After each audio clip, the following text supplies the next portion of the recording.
Great job in going through that section. I know that was a ton to cover in a very short period of time, but if you went through it, excellent work. If you still feel a little bit unsure about what we did, I definitely recommend that you go through those videos again. The more times that you see it, the more clear it's going to be.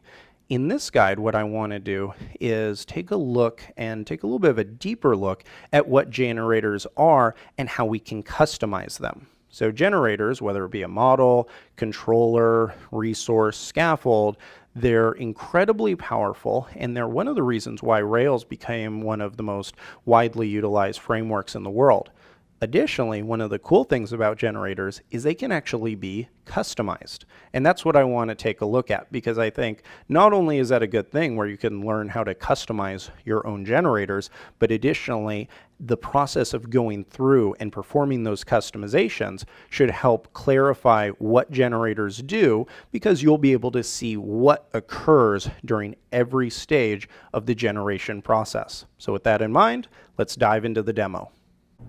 I'm back in the terminal, and before we get started on the demo of this deep dive, I want to make one point of clarification. These deep dives are separate from the rest of the course. This means that what I do in them is really just a very laser-like focus on a specific topic.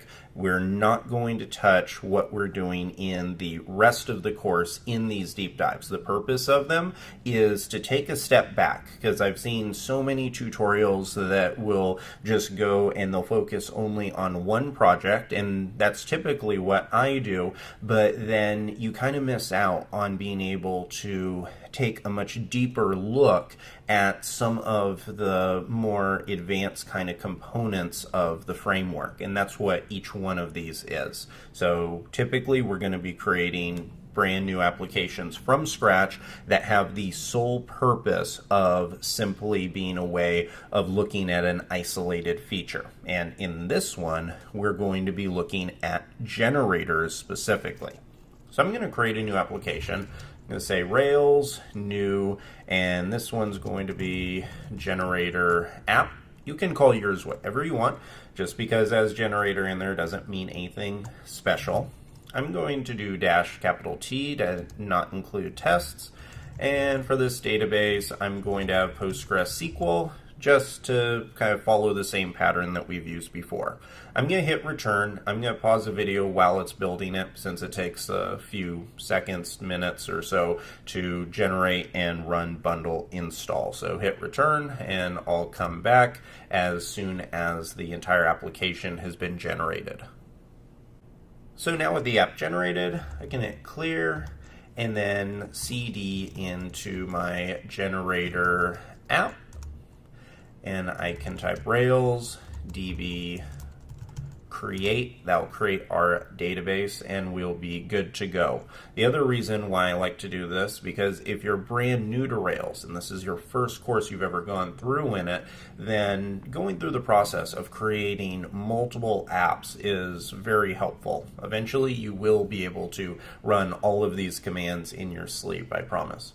So we have our application. Now let's talk about generators. We've talked about scaffolds, so we've talked about how we could do something like this and say Rails G scaffold, and let's go with post. So we're going to say post with a title of string and then a body of text. So if I run this, it's going to generate a ton of content for us. And if I start up the application after this, well, first I have to run Rails db migrate to update the database. And now I can start up the Rails server. And also, if you don't have a tool like Tmux or something like that installed, where you could split your screen and have multiple items going at the same time, you can always hit Command T. That'll open up another terminal tab. I kind of have it hidden in this view. I'll bring it down so you can see that will open another tab, and I can type Rails S, and it won't get in the way of everything that we're going to do here. So that is going to start up the Rails server for our app, and I can switch to the browser open up localhost 3000, and it'll have the yay you're on Rails site, and then I can go to /posts, and right here I have posts, and I can do all of the things that we've talked about with scaffolds. But there are a few things that are kind of annoying with them. So notice how it gives us these really weird styles where as soon as you hover over a link, it gives it a black background. And the reason for this, if we switch back to the terminal, is during the creation process. So right here where we have all of these items being created, it created this scaffolds style sheet. So that is something that I have never used in a production application in my entire life. So I don't really see a point in having that. Thankfully, our generators are completely customizable, and that's what we're going to talk about. We're going to talk about how we can customize them first on just turning things on or turning them off, but then we can also talk about a deeper level where we can customize the actual content that is generated. So let's start off by, I'm going to open up this code in Sublime right here. So I have our generator app, and now I can go and I can look at our code. So we have all of our things, our views, our posts, all of that good stuff. Now, what if I don't want to have style sheets? Technically, I could always run the scaffold generator, come into style sheets, and then come here and right click and hit delete file, and then those styles are gone. And if I switch to the browser, you'll see we're back to the default styles. Now, your first question may be, that's actually uglier than before, and yes, it is, but the thing about what we have here is this is actually the default HTML styles. So that is something that these are easier to override, and you run into fewer conflicts. So usually when I'm starting an app completely from scratch, I'll start with these type of defaults, and I prefer that over the kind of half-baked kind of styles that the scaffolds give you. Now, that's one way of doing it, but if you're building a big app, you don't want to have to go and delete a file every single time, because every time you run a new scaffold, it's going to try and run those style sheets again for you. So that's no fun. There's a much better way of being able to control this, and the way you can is if you go into if you go into config and then go into application RB. This is your main application file, like we talked about when we reviewed the file system. And if I get rid of all these items here, and I can come in and paste a set of custom styles, or not styles, but custom configuration items. So right here, this is going to be a configuration that's going to manage all of the generators that we have. So right here, what this is going to do is it's going to say for every generator, I want to set the ORM for active record. All that means is that it wants to use the standard Rails default connection to the database. Rarely are you going to change it, but there are times where you will. If you're wanting to do something like communicate to a NoSQL database or something custom. For right now and for this course, we're not going to have to worry about that.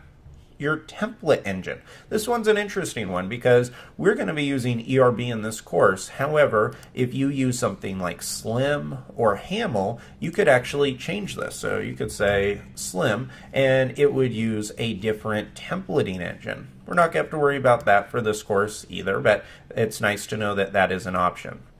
Your test framework. Technically, now we skipped our tests, so we don't have a test directory, but in a production app, usually you're going to want to have tests, and scaffolds actually generate a bunch of tests for you, and here you can define which framework you want to use. By default, it's test unit, but we also have the ability to say that, I actually want this one to be RSpec or something like that.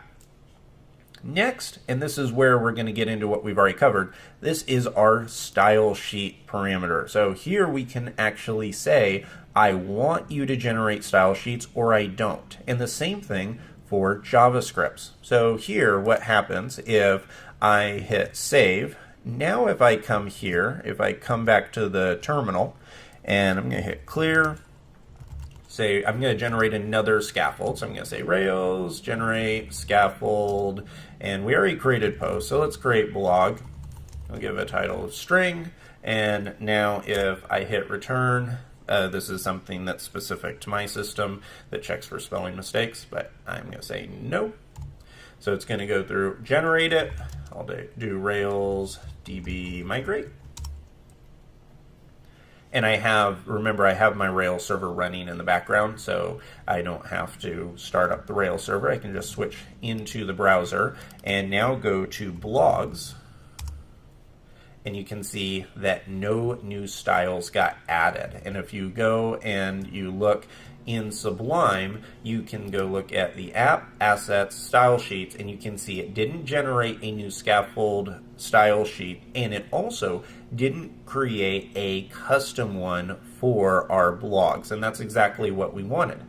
Also, it didn't create a custom one for our JavaScripts, but there may be times where you don't want style sheets created, but you want JavaScript files created. So with that, you can just change that to true. Now if I come back and type Rails G scaffold, and now we'll say, let's say guide with title of string Rail, and with this I'll migrate it, but we don't have to actually go look at the file. The only difference is here, and you can see it right here, that now this did generate a set of CoffeeScript files. So if I come here, you can see that we didn't get any blog posts, but we did get one for guides, and we didn't get a style sheet for guides. So that kind of shows you the level of granularity you can get in terms of turning things on and off and setting parameters.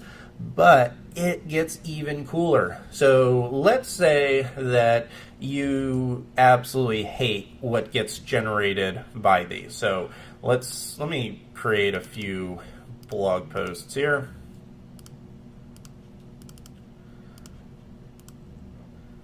Notice how it has this table format. There are times where you do want to have some kind of table, if you have tabular data or something like that. That's totally fine. But more often than not, you're actually going to want to have things that are either side by side or right on top of each other, like paragraphs, something more in that frame. So what can we do? Well, technically, you could come and open up the index for blogs, and you could come and make all of your changes here. The problem is, if you did it one time and it matched the style of your website, every time you generate a new scaffold, you're going to have to go and make the exact same changes. That would be incredibly annoying. So instead, what you can do is actually customize what gets generated, and it's relatively straightforward to do. I'm going to close all of these out. And the way that you can do this is it goes inside of the lib directory. We've talked about lib before, and we're going to get even deeper into it later on in the course. But for right now, what lib allows you to do is have an external source of customization for your app. And what we're going to do inside of our lib is actually override these styles right here. So the way you can do that is, first, we're going to create a directory in here called templates. So this is going to be called templates. Now inside of templates, we're going to create two more directories. We're going to create another one that is called ERB, because we're using the ERB syntax. Just like you can see right here, this is index.html.erb. If you're using Haml or some other templating engine, you'd use that. And then inside of ERB, we're going to create one last directory called scaffold. Now this may look like a bunch of directories, and it is, but this is a way that it needs to be organized for our override to work. So here I'm going to create a new file in here, and I'm just going to hit save, call it index.html.erb,